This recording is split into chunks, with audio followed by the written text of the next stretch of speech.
Good morning, everyone. I had to check the calendar because I didn't know what day it was, but it turns out today is Thursday. So happy Thursday to each and every one of you. Today, I want to talk about another self-care tip that has to do with sleep. And I must admit, I tended to find this a bit of an oxymoron because the experts would say that a part, something that you can do to reduce your stress is to make sure that you get good quality sleep. But the challenge is, if you're already stressed out, how can you get good quality sleep? Those two things didn't necessarily seem to go together for me for a long time. And particularly during this time of social distancing, with social isolation, for a lot of us, we've confused our days with nights. I know people who don't go to sleep till 6 o'clock in the morning. But some of us are still trying to stick to somewhat of a routine, which is going to sleep when it's dark out and waking up, hopefully, when the sun has come back up. But I dare say for some of us, or for some of you, that has not even been you have not been able to achieve that. For some of you, your sleep continues to be fitful. You may be averaging only a couple of hours of sleep, and it may not necessarily be good quality sleep. It may be full of dreams or, God forbid, even nightmares or night terrors. But what I want to offer today is a way that we can try to move towards getting better sleep. One way to move towards getting better sleep, and this is going to sound like for some people really blasphemous or something, but I strongly suggest that you view your bedroom for only two activities. One would be sleep, and the other would be intimate physical contact with your partner, spouse, or whoever you do that with. And hopefully during this time of social distancing, it's the same consistent person, but that's a whole nother conversation. Now, what do I mean those are the only two things? Because a number of people, we have televisions in our bedroom, and I actually have one in my bedroom, but my television in my bedroom has not been connected for a couple of years because I determined that my bedroom, when I come in it, my brain should automatically move towards this is a place of rest.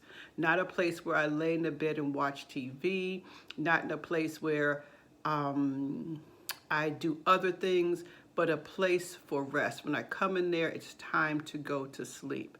I even a couple of years ago when I had my house repainted, I had the walls of my room painted a particular color that I find very soothing, so that when I get ready to go to sleep, it feels like I'm wrapped in a cocoon of serenity.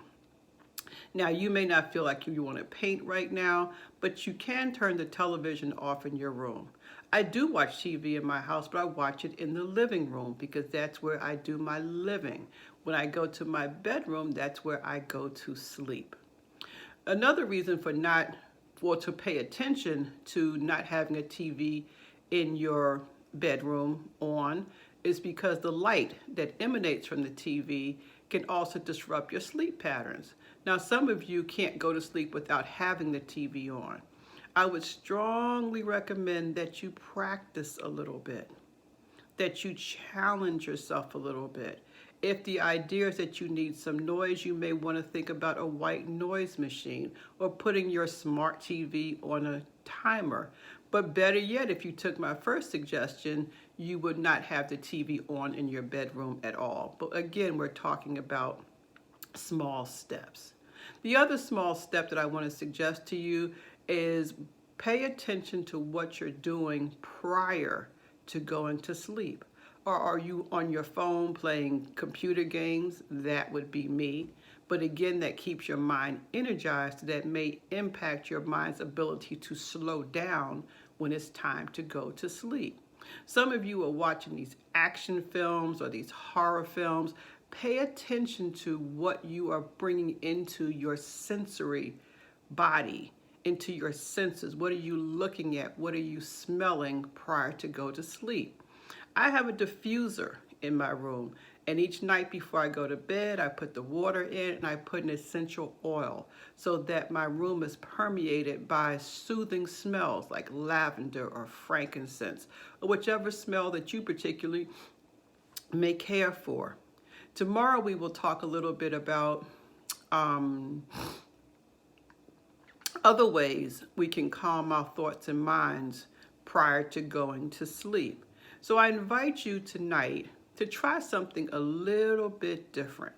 If your pattern has been to watch TV in your bed right before you go to sleep, maybe shut it off a half an hour before you decide to go to sleep. Just a half an hour, maybe even 15 minutes before you choose to go to sleep.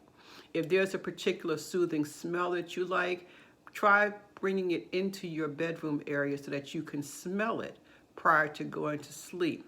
You may want to spritz your pillow with maybe lavender or a smell that smells good to you. And pay attention to, if you're watching TV in those times before you turn it off, what have you been watching? What might you need to do to calm your brain down a little bit?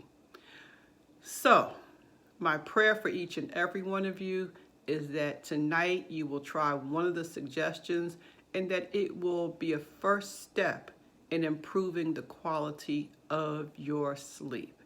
Because sleep really, really matters. Now, on that note, I'm kind of struggling because there was something else I wanted to talk about, but I don't want to make this video too long. So we will pause and have that as part 2 for tomorrow. On that note, have a wonderful day on purpose. I love each and every one of you. Bye-bye.